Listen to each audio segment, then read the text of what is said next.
Hello, this is Silas. Welcome to the Edge of Eternities update for Changelings, the Theatrical Cut. We're going to walk through the changes I'm making with this update to my Changeling cube, and it's going to be a little bit more than what's just available in Edge of Eternities because the pickings are rather small here. If it was just these cards that I was considering, I wouldn't be making this video because the update would be like 2 sentences long. But there's a fair bit more that we're going to be looking at because I'm making some more changes based on some recent play testing with this cube.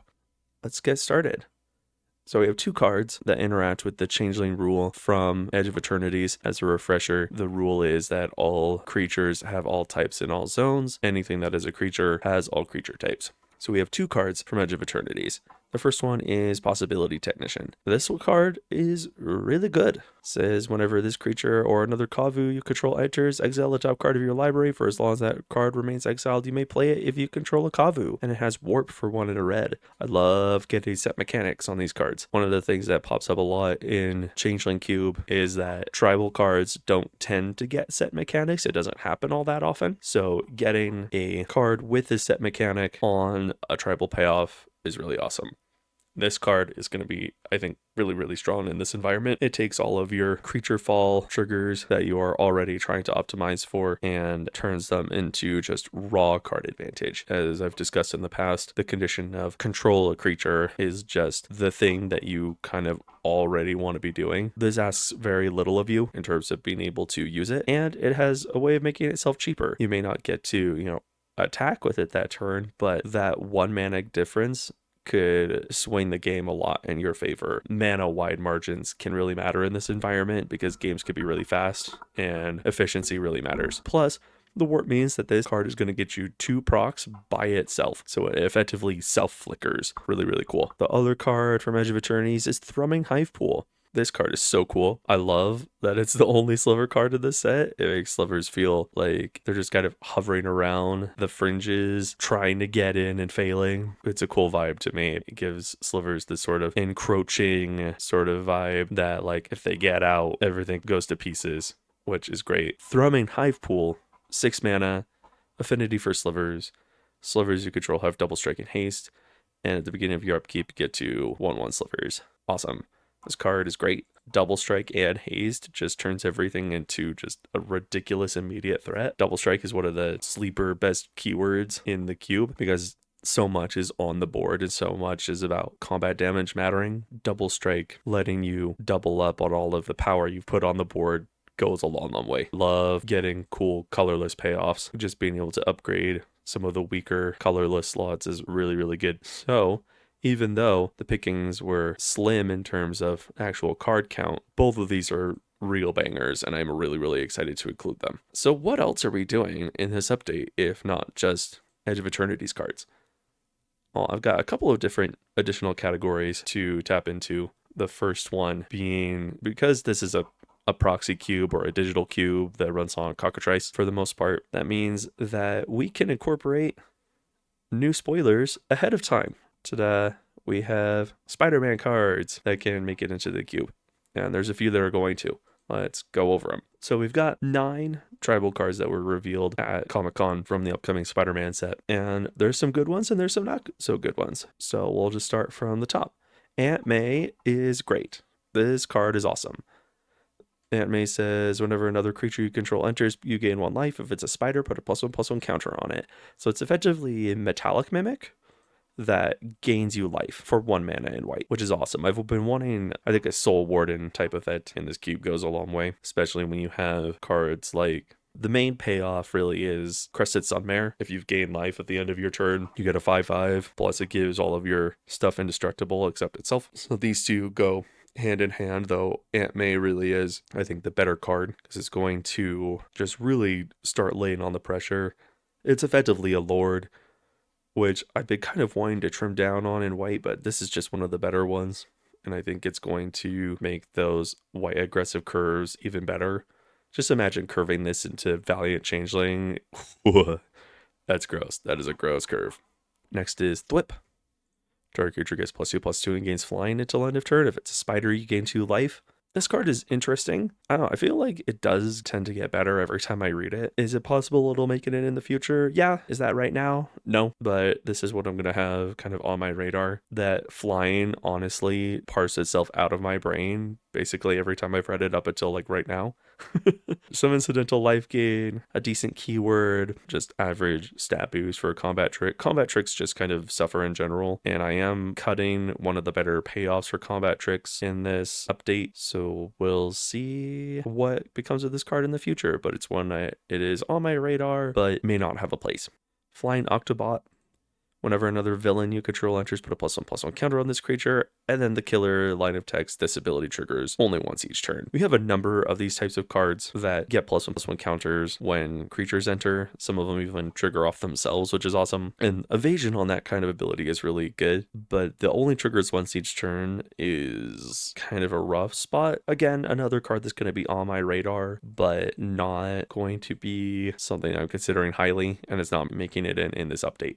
Grow extra arms. It's effectively Titanic growth for 1 mana, which is cool, but I don't think it's very good. Again, combat tricks are tricky, and I think there might be room for 1 or 2 of them, but it's just not here, at least not right now. We'll see in the future where that could go. There are a couple currently existing in the cube. We'll see whether they end up having a place in the future, but for now, this one is not making it in. Miles Morales. This card is a lot of things, but the main thing it is that it's a 2 mana 2/3, and then it can give something else a +1/+1 counter as well. If you have a 1-drop already, when you cast this on turn 2, they each get a counter, so it's a 2/3, and then a +1/+1 counter on your other thing. But then everything else that the card does is locked behind Naya mana, which isn't the worst thing in the world, but this doesn't get to be a Naya card in the cube. I don't have a spot for it to be that, especially since it's already just got that base mono green mode, which is decent, but not great. Yeah, I just don't think this fits the structure of what I'm going for. And that spider claws is just it's so niche. You have to have counters already, which isn't guaranteed if you are playing the backside straight off. And yeah, it self-synergizes with the front side and also with the camouflage ability, but there's not quite enough counters things for this to be worth putting in the Naya slot. This is probably the card that I'm lowest on that we've talked about so far, funnily enough, even though it's probably the strongest of them as a card, but I don't think it really has a spot in this environment. Spider Ham, Peter Porker. ETB, get a food, and all your stuff gets +1/+1. This card did make me think that I probably should have a Lord at 2 in green, just because green doesn't get quite as aggressive as like white or red do. So something like that would be good, but it's not going to be this card. The front side of get a food token by itself isn't really doing it, especially since we cut like the 1 food payoff a couple of updates ago in Camellia. Sorry, Spider Ham, you are not meant for this cube. Spider-Punk. Spider-Punk is in. This card is great. It has utility outside of its tribal payoff, and Riot is such a cool ability. Spiders who control have Riot, Haste, or Power Boost. Always a great, meaningful decision. Lends itself to modality in aggressive decks, which is really cool. Spells and abilities can't be countered, damage can't be prevented. This really hoses blue decks in particular. There's not damage prevention in the cube. So this last line of text doesn't do anything. Spells and abilities can't be countered is very relevant against blue. Blue really likes that. Though it does actually help against white as well, because there's Coppercoat Vanguard, which gives ward. Plus there's multiple cards that give ward as well. Svielun in blue. So this has relevant text against specific cards in the environment, in addition to the Riot ability, which is just really, really great. Spider-Punk is going to be awesome. Another great card in red. Love it. Guy in the chair. This guy's just a bad common. I've considered the idea of a pauper or peasant changeling environment, but I don't think it's compatible with the other changeling stuff that I'm doing, and it seems like making a second independent cube just for that doesn't seem like a good use of my time. I could see somebody else going for that, and I think such an environment could be really cool, and maybe this card could make it in that kind of environment, but it definitely doesn't make it here. Tombstone, Career Criminal, ETB, Raise Dead, and creatures you cast cost 1 less. Really, really cool. There's a lot of recursion already in black, but this is kind of swapping into one of those spots. Recursion that's also a creature fits into some really cool synergy spots in the cube. And I realized that black was kind of lagging behind in terms of actual numbers of creatures in the cube, actual creature cards. It was less than half of the mono black cards are creatures, and that felt like the balance was wrong for that. So Tombstone gets to swap out for one of the non-creature ones. We'll see what that is later in the update. Tombstone's good though. It looks a little underwhelming, but I think it's going to be really good. Okay, that's Spider-Man. There was one more card that revealed at Comic-Con that I wanted to look at. Katara the Fearless, the promo from Avatar that they were giving out at the con. Bant mana for a 3/3. If a triggered ability of an ally you control triggers, that ability triggers an additional time. I'm really excited about this for my allies deck, but it just doesn't beat Bernard for the Bant slot in the cube, unfortunately. It's a cool card, nice and sleek, just one ability in the text box. That line of text is powerful in this environment, but I don't think it beats out the current Bant slot because Bernard is just a ridiculously cracked card, and it only costs 1 more mana than Katara. So I don't think that swap is worth making. So the next section is revisiting some cards from Final Fantasy. That's right, we're looking back at what we had in the previous set. Some things that I overlooked that I was told to look back at and I think is going to make it into the cube. We have 3 cards. First is Dione, I don't know, man. I haven't played Final Fantasy 16 yet. But Dione Bahamut's Dominant. During your turn, knights you control have flying. ETB, make a 2/2 white knight. And then 6 mana tap. And transform it into Bahamut, Warden of Light, which puts counters and gives your stuff flying for the first 2. And then chapter 3 destroys a permanent and then flips back. Before it flips back, it's a 5/5 flying.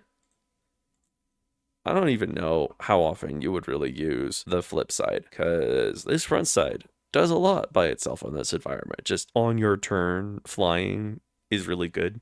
Yeah, I had kind of overlooked this. It seemed like 4 mana for a 3/3 and a 2/2 wasn't that great, and 4 mana for give your stuff flying wasn't that great, but I think the combination of both of those is potentially really strong. And I think that's why people recommended that I look at this again. I've come around on it, so I'm going to give it a shot in the cube. I think it'll potentially do some good stuff, and it has a cool top-end clause for white decks, which don't have a lot of top-end in this environment. White doesn't tend to curve that high. The next card is Arden the Usurper. Demons you control have Menace, Lifelink, and Haste. Beginning of combat on your turn, you get to exile a creature card from a graveyard, any graveyard, and you bring it back as a 5/5 demon. Great.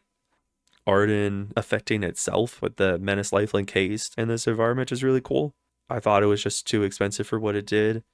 The thing that kind of turned me around on it was seeing how you could use it to revive a Jumbo Cactuar out of the graveyard and just murder people with it. It's really cool. I think having a really big card like this in black to hit off of Sorin is really cool. Most of Sorin's good targets in this cube are something that's not just black. Also, this makes a really nice top-end target for the ramp decks, for like a Golgari ramp deck, which is cool. I like that it can steal stuff out of opposing graveyards. Stealing cards is always really good in this cube because of just how interwoven all of the synergies are. Stuff that's in somebody else's deck is very likely going to be synergistic with the stuff that you already have. So Arden good. And the other is Saz. This was a card that I just completely ignored. He's 3 and a green, 3/3, ETB, get a bird or a basic land into your hand, and when he attacks, put a +1/+1 counter on a creature, then double the number of counters on that creature. Felt really underwhelming, but somebody kind of pointed out to me that it's like ETB tutor, and then it attacks at least, even if you don't have anywhere better to put the counters, it attacking by itself, it attacks as a 5/5, which is like, okay, yeah, that seems decent. Also, the ability to just like get you your next land drop is nice, in addition to the ability to go get an important creature. It felt like ETB tutor at 4 and attack with counters individually felt kind of weak, and I'm still not sure if this quite gets there. It doesn't look amazing, but hey, I want to rep FF13. That's my favorite Final Fantasy game. So I'm up for it. We'll test it. You're in, says. Okay. And that's all the stuff that's going in this time around. I do still have my eye on Vaughn. We'll see if we end up finding a spot for him. The next category is miscellaneous updates, which has some crazy stuff in it. So jumping into that. So let's look at what other cards are getting added. And the one that really jumps off the screen right away is Combat Calligrapher.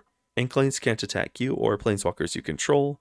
Whenever a player attacks one of your opponents, that attacking player grades a tapped 2/2 white and black Inkling creature token with flying that's attacking that opponent, and it's a 3/3 flyer. This was a card that I had relegated to the powered module, thinking that its play patterns were just too toxic. Otherwise, I've been talked into it. It being a 3/3 flyer that can get in and start making 2/1s helps a lot, so it's not just moat. They can't attack you, and then you just sit there for forever and the game just kind of stalls out. The 3/3 flyer aspect goes a long way towards making that not happen. So I think that's the grace that allows it to be testable. And I've been told that white is lacking the kind of like Pyroglyph level heavy hitters that red and green and black. So, we'll give Combat Calligrapher a shot. White cards tend to be really toxic when they're too strong in this environment, so I'm hoping Combat Calligrapher dodges that particular bullet, but we'll see. Cleansing Ray. I have been told that White's removal suite is really bad and could use some upgrades. Cleansing Ray is an attempt to remedy that situation. The other one being Urgent Exorcism, which is just Thraben Exorcism, but destroys instead of exiles. So White's getting some 2 mana answer any creature spells. Cleansing Ray is obviously the worst of them. I think it's funny that they all hit enchantments. I kind of wish one of them hit artifacts instead, but can't really ask too much there. Also in white, got Griffin Rider. This is one that I was definitely not getting outside of the powered module. Then somebody was like, but what about Sarkhan? This is just effectively like Sarkhan, but it doesn't make you a treasure. Because Sarkhan ETBs as a 2/2, makes itself a 3/3 on its own ETB, and then if you play anything on the next turn, it's attacking as a 4/4 flyer that turn, and it's made you a treasure.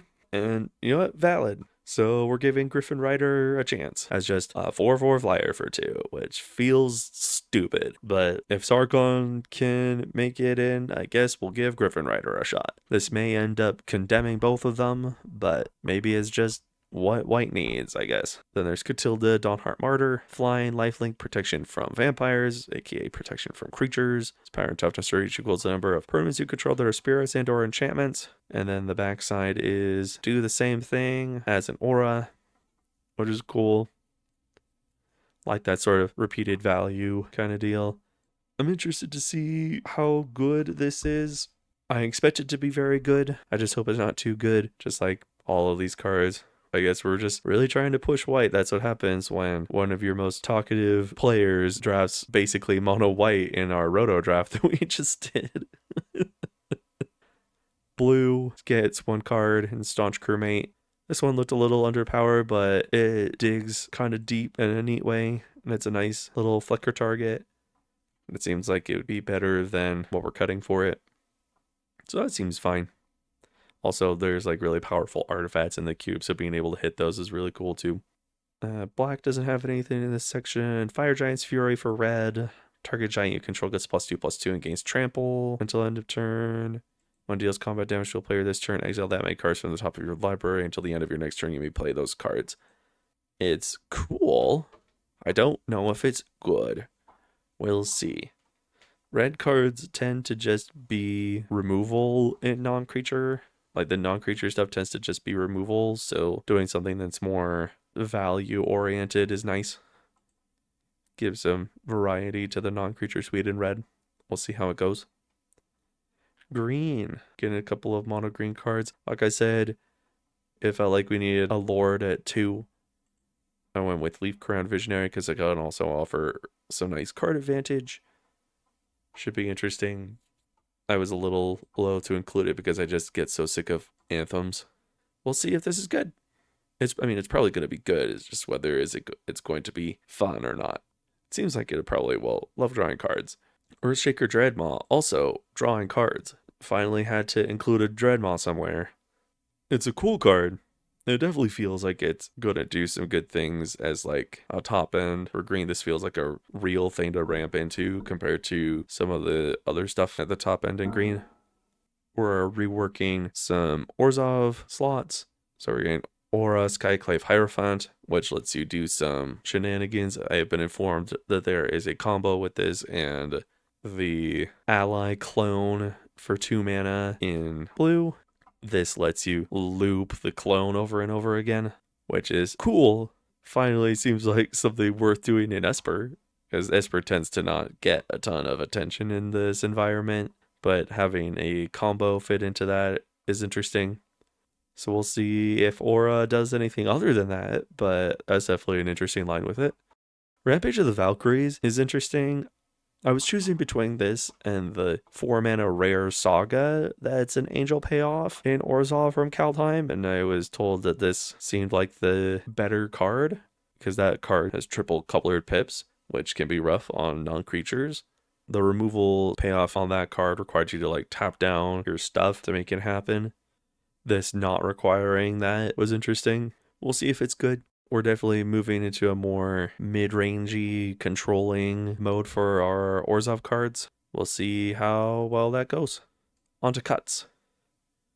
We're reworking Orzhov slots, so Brimaz, Blight of Oreskos, and Zoro Lion are getting cut. Brimaz not really doing quite enough just by being on the board. You kind of need to do other stuff in order for it to really work. It just didn't seem like it was doing enough.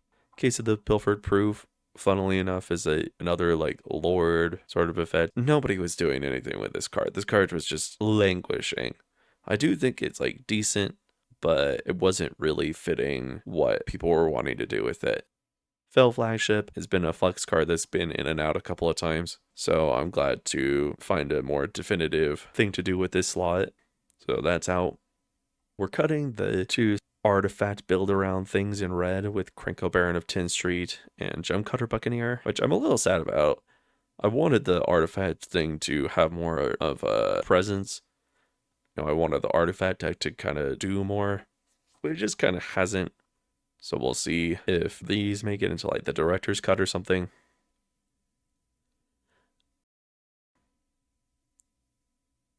The other cut from red is Spire Mech Cycle. As a top end for aggressive red decks, it wasn't really doing that. I kind of don't want a 5 mana card. In black, we're cutting Raise the Draugr. That's the cut for Tombstone. Thwart the Grave was the cut for Arden. Thwart the Grave reads really cool. It kind of just didn't seem to do much, or it just wasn't getting played, I guess. This might find its way back in at some point. In blue, Silvergill Adept, like I said, the Staunch Crewmate just feels like a better version of this. It has the same stat line and cost, except that Silvergill doesn't require that reveal or pay 3. And digging for a creature or artifact seems to be better than just drawing a card.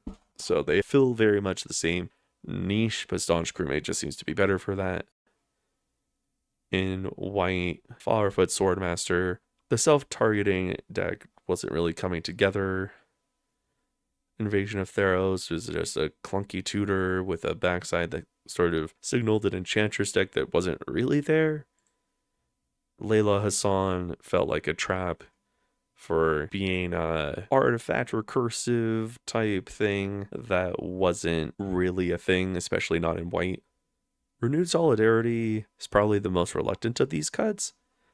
It feels like a redundant Lord effect, and while the token copying part is cool, it didn't seem like it was really getting there.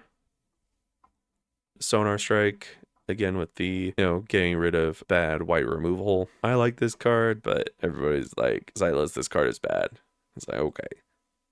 I have been informed. Starnheim Aspirant is probably the most reluctant cut because Starnheim Aspirant has been the face of the cube on the overview page for the whole time. So I'll have to find a replacement for that. In green, Ishkana, Delirium basically never happened, which was, it's kind of the main thing that this card wants to be doing. And the, life drain part makes it a secret Golgari card, which was not good. Mirkwood Elk. It's an effective Dreadmaw, and Recursion is interesting in a singleton format, but it didn't seem like it was doing enough as a 6-mana slot.